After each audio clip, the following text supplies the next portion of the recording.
గొర్రెల పంపిణీ స్కామ్ కేసులో ప్రధాన నిందితుడు అరెస్ట్ అయ్యాడు. A1 మొయినుద్దీన్ను ఏసీబీ అధికారులు అరెస్ట్ చేశారు. శంషాబాద్ ఎయిర్పోర్ట్లో ఏసీబీ అధికారులు అదుపులోకి తీసుకున్నారు. గొర్రెల పంపిణీ కేసులో మొయినుద్దీన్ కీలక సూత్రధారిగా ఉన్నారు. గొర్రెల పంపిణీ కేసులో ఇప్పటివరకు మొత్తం 17 మందిని అరెస్ట్ చేశారు. బంజారాహిల్స్ ఏసీబీ ఆఫీస్కు మొయినుద్దీన్ను తరలించారు.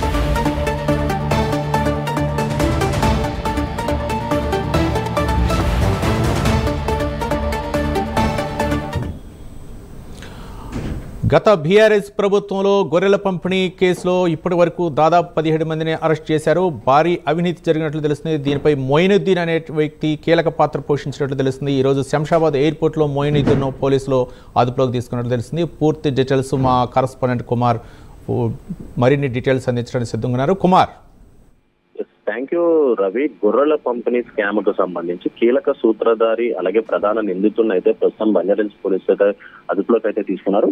ఇతను ముఖ్యంగా చూసినట్టయితే A1 మొయినుద్దీన్ ఏసీబీ అధికారులు కూడా అరెస్ట్ చేశారు. శంషాబాద్ ఎయిర్పోర్ట్ లో ఇతను అయితే అదుపులోకి అయితే తీసుకున్నారు. గొర్రెల పంపిణీ స్కామ్ లోను మొయినుద్దీన్ కూడా చాలా కీలక పాత్రధారి అని కూడా తెలుస్తుంది.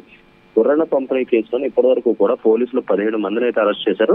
అలాగే ప్రస్తుతం మొయినుద్దీన్ బంజారాహిల్స్ ఏసీబీ ఆఫీస్ కి అయితే ఈ మొయినుద్దీన్ అయితే తరలించడం జరిగింది. గతంలో ఎప్పుడైతే బీఆర్ఎస్ హయాంలో ఈ గొర్రెల పంపిణీ స్కామ్ జరిగిందంటూ కూడా ఎప్పుడైతే కాంగ్రెస్ ప్రభుత్వం హయాంలోకి వచ్చిందో వెంటనే దీనికి సంబంధించి కేసు కూడా రిజిస్టర్ అయింది. అప్పట్లో దీనికి సంబంధించి సుమారు 800 కోట్ల వరకు కూడా స్కామ్ జరిగినట్లయితే ఇటు ఏసీబీ అధికారులు గుర్తించిన నేపథ్యంలో దీనిపై ఎఫ్ఐఆర్ కూడా నమోదు చేసి అప్పటి నుంచి కూడా దీనిపై పూర్తి విచారణ అయితే చేపట్టారు. ఈ నేపథ్యంలోనే ఇందులో ప్రధాన సూత్రధారి అలాగే మొయినుద్దీన్ ఏదైతే అతనిపై కేసు నమోదు అవ్వగానే దుబాయ్ అయితే పారిపోవడం జరిగింది.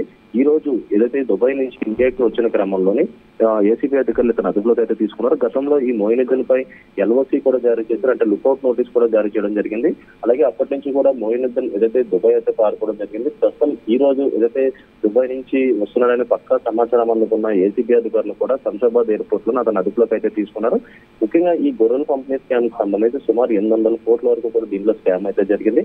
అలాగే మరొక పక్క అంటే ఈ గొర్రెల పంపిణీలోని ఒక గొర్రెకు బదులు 10 గొర్రెలు పంపిస్తున్నామంటూ కూడా అప్పట్లోనే ఇది ఒక పెద్ద స్కామ్ కింద కూడా సంచలనం సృష్టించింది. ఇప్పుడు తాజాగా దీనిపై కేసు నమోదైన తర్వాత సుమారు 17 మందిని అరెస్ట్ చేశారు. కాబట్టి ఇప్పుడు మెయిన్ అంటే A1 మొయినుద్దీన్ కూడా ఏదైతే పోలీసు ఏసీబీ అధికారులు అదుపులోకి అయితే తీసుకున్నారు. ప్రస్తుతం మొయినుద్దీన్ కూడా విచారించిన తర్వాత దీంట్లో ఎవరు కీలక పాత్ర పోషించారు, దీంట్లో రాజకీయ పరంగా ఎవరైనా బడా వ్యక్తులు ఉన్నారనే దాంట్లో ప్రస్తుతం మనకి